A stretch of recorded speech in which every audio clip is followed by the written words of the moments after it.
one other thing I forgot to mention when we were just talking about stock is something called the meaningless gesture doctrine.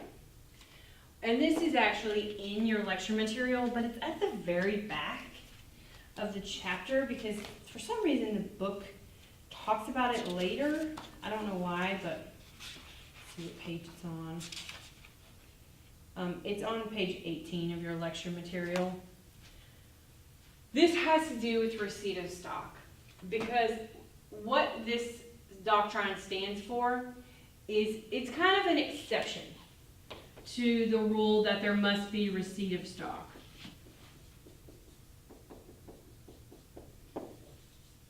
What this doctrine stands for is that if receipt of additional stock would be meaningless and wouldn't actually accomplish anything, then you don't actually have to receive any stock. A good example would be if you have two 50% shareholders and they are both going to contribute an extra $10,000 into the corporation. It doesn't make sense for the corporation to issue more shares to them in an equal percentage. They're already 50% shareholders. You're not really changing the economic substance of the transaction, right? They're both still 50% shareholders.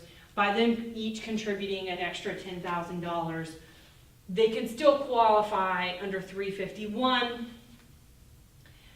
even if no additional stocks are actually issued, because at that point it would really be a meaningless gesture.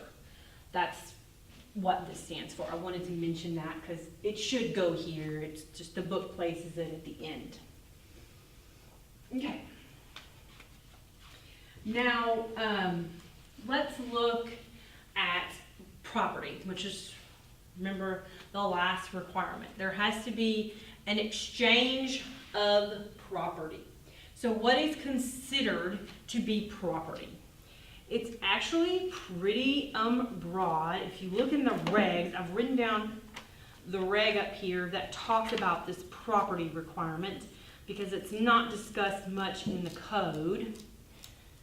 Let's see, it's 1.351-1A, 1, one little I, and two little I's.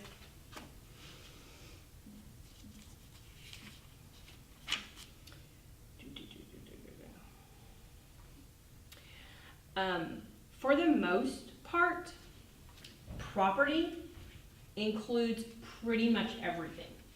It includes cash, it includes real property, tangible property, goodwill. It really includes pretty much everything. The one thing that is not considered to be property, services. Services are not property. So if you have a shareholder and all they are contributing is services, that is not property, okay? And that shareholder is not going to get a good 351 transaction. Now, and that shareholder's ownership is not going to be counted for calculating control.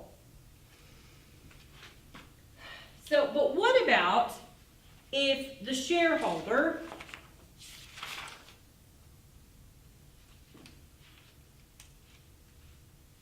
if just services contributed, if only services are contributed, no 351 transaction for the service provider,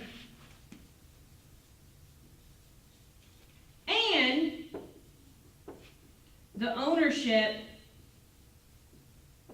doesn't count toward control. The control calculation that we just discussed, that 80%. Okay? Now, what about if the service provider is contributing services plus other property? So good property. Now what? Okay? So to the extent extent that the services are contributed, that is taxable. Why? It's just kind of like receiving a wage, right? Or receiving compensation for services. The services are always going to be taxable, okay? However, if they're contributing other property in addition to their services, then the ownership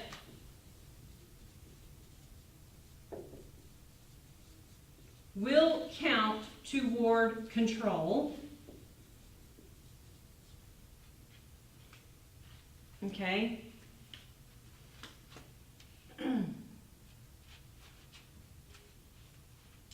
And there is an exception, and that is if the property contributed is of relatively small value.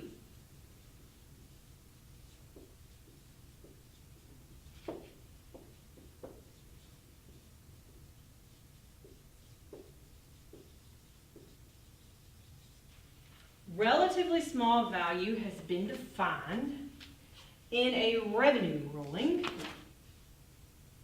as it says if the fair market value of the property transferred is equal to or in excess of 10% of the fair market value of the stock already owned.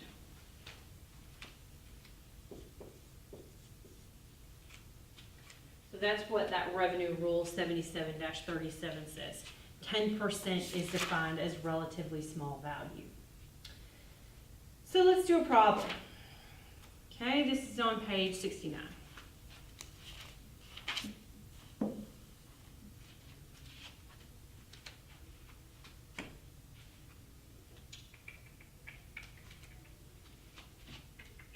And all this discussion about services is discussed in this reg right here.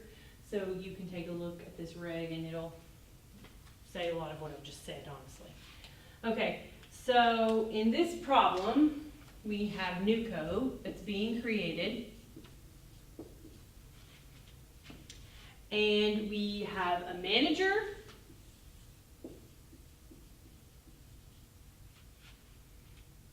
We have a venturer.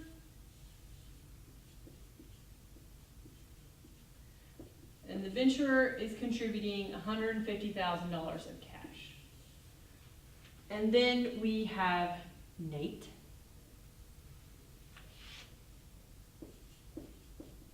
And he is contributing property with a basis of $50,000 and a fair market value of $200,000.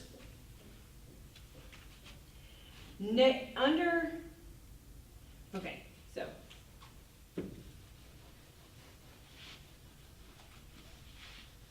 so let's look at scenario A. So under scenario A, Nate is receiving 200 shares. The venturer is receiving 150 shares. So we are assuming that the value of one share is $1,000 per share, right? He's contributing $200,000 of value in receiving 200 shares. Venturer is contributing $150,000 and is receiving 150 shares. The manager is going to receive 150 shares and is going to receive $40,000 of salary each year.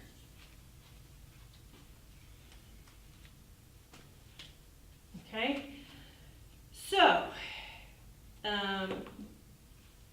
is N contributing property and receiving shares? Yes. Is V contributing property and receiving shares? Yes. Is M contributing property and receiving shares? No. M is contributing no property. So what does that mean for M, basically? Well, basically,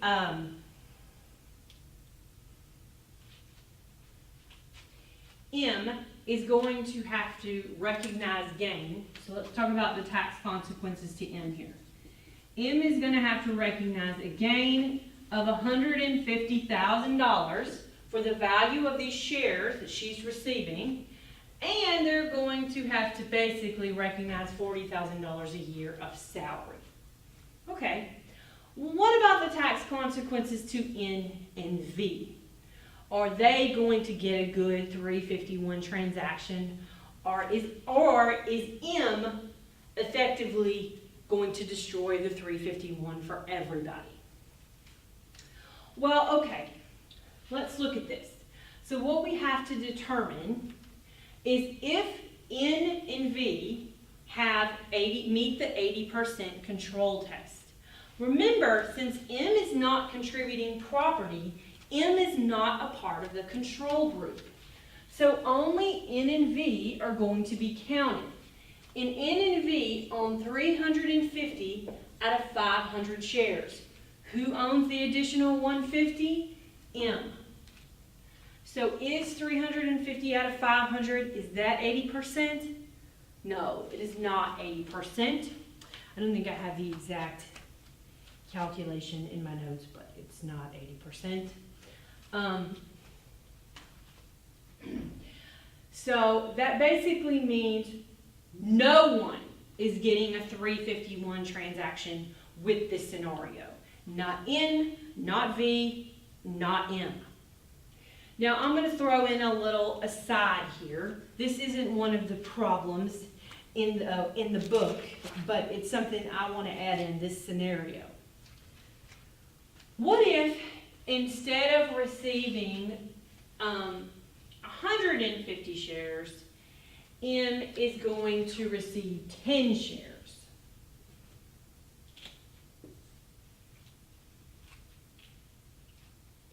And is going to receive a salary of, say, $75,000 a year. So M is still going to have to recognize gain of $10,000 plus $75,000 a year. But what about the tax consequences to N and V? How do they feel about this transaction? Well, now let's look at the control test and see if it's met. M is still not going to be a part of the control group, but N and V are. So how many shares do N and V own? They still own 350 shares, but now instead of 500 shares outstanding, there are only 360, right? 300 plus 10 is 360. So now N and V do have 80%. So N and V are going to have a good 351 transaction. M will not. Okay? So definitely not. N and V do. So please know this. This is on your exam. Just because you have somebody contributing services, okay, that does not mean that everybody automatically blows 351. What it means is their shares are not tested for control. So if they're only receiving 10 shares and the total shares here are 360, that's not going to blow control for the other people in the control group. But if they're receiving 150 shares, then that's going to blow control for everybody. Okay? All right. So that's part A. Plus my hypothetical. Now, let's look at part B.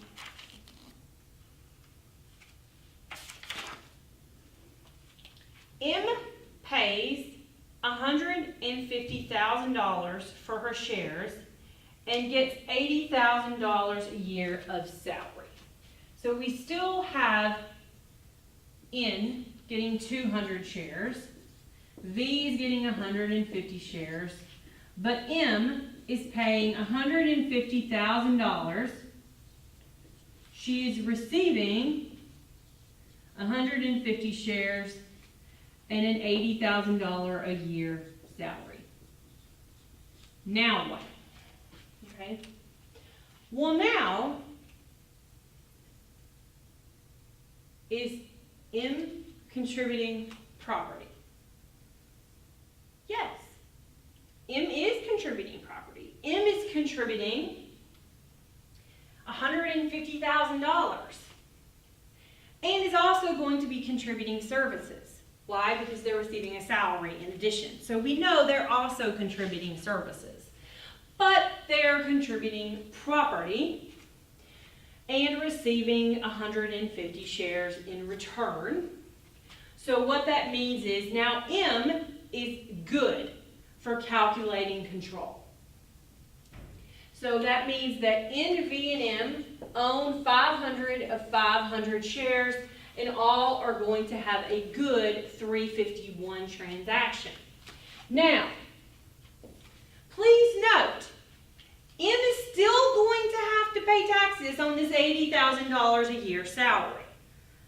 That doesn't go away, okay? But for everything else, it's considered to be a good 351 transaction for all three parties. Okay, now what about in C?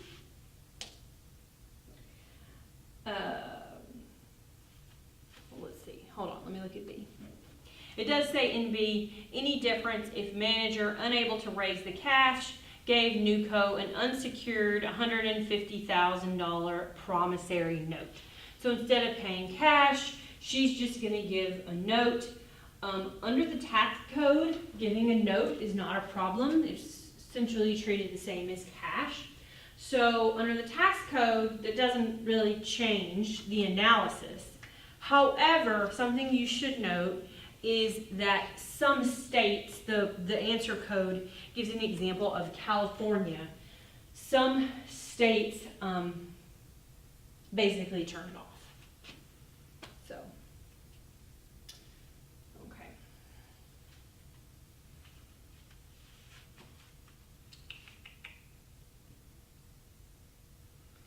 Now let's look at C.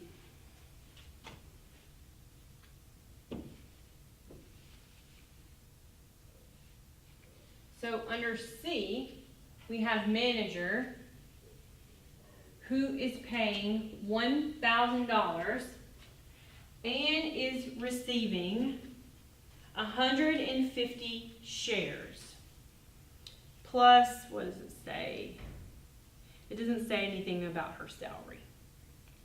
It says she is receiving those shares in exchange for her cash contribution rather than future services. All right?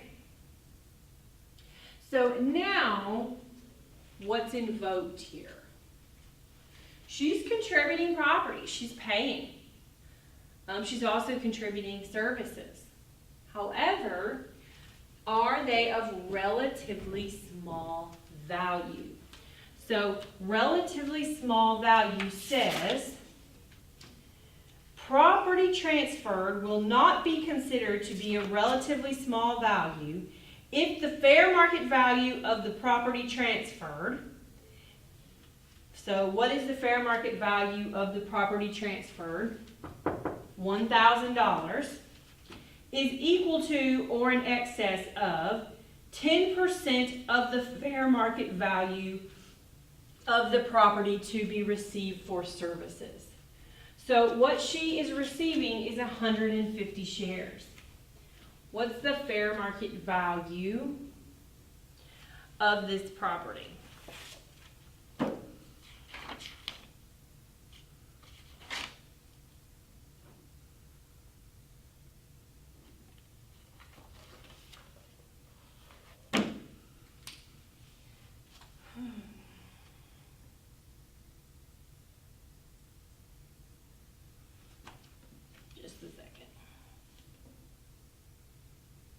I was looking at the wrong problem. No wonder.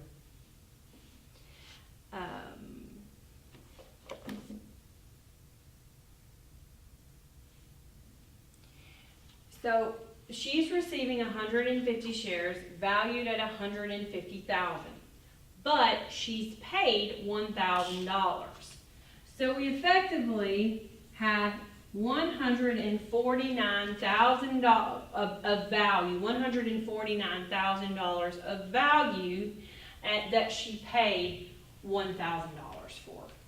So this 10% rule is not going to be met. But now let's look at D. Same as C above, except that manager will pay $20,000 in cash rather than $1,000. So now we have that she is paying $20,000 in cash. So that effectively means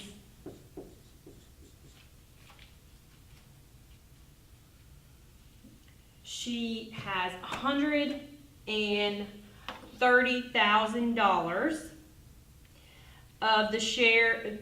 Basically, if the property transferred by manager, which is $20,000, will exceed 10% of the value of the shares received for services. So the value of the shares received for her services is $130,000. Not $150,000, because she actually paid $20,000 for it. So we're assuming that whatever is left, whatever value is left, is really compensation for services. So what we have to look at is $20,000 10% of 130? So $20,000.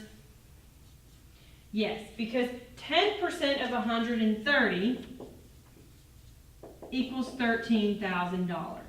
And when you compare $13,000 and $20,000, $20,000 is greater than 10% of 130,000, right? So what you're looking at here, I didn't explain it very well earlier, but the amount of property that she is contributing must be greater than 10% of the property that she is receiving for her services. Yes, she's receiving the $150,000 of value, but she paid $20,000 in cash for it. So she's effectively only receiving $130,000 of value from her services. And since $20,000 is greater than 10%, this is going to be okay. So her shares are going to be calculated towards control, and they're all three going to have a good 351 transaction. Of course, she's still going to have to pay taxes on her $80,000 a year salary. Okay, now let's look at E. Same as D above, except that manager will receive only 20 shares of stock without restrictions. The other 130 shares may not be sold by manager for 5 years and will revert back to the corporation if manager should cease to be an employee of the company within the 5-year period. So what this is trying to get to, this answer has the exact same answer as D for purposes of calculating the control test. Exactly the same. Manager is still going to be considered to be greater than a relatively small value. Not an issue, so all of her shares are going to be counted toward control. What this question is getting to is how much does she have to recognize in income now? Because yes, she's receiving 150 shares, but only 20, what does it say, 20 of them?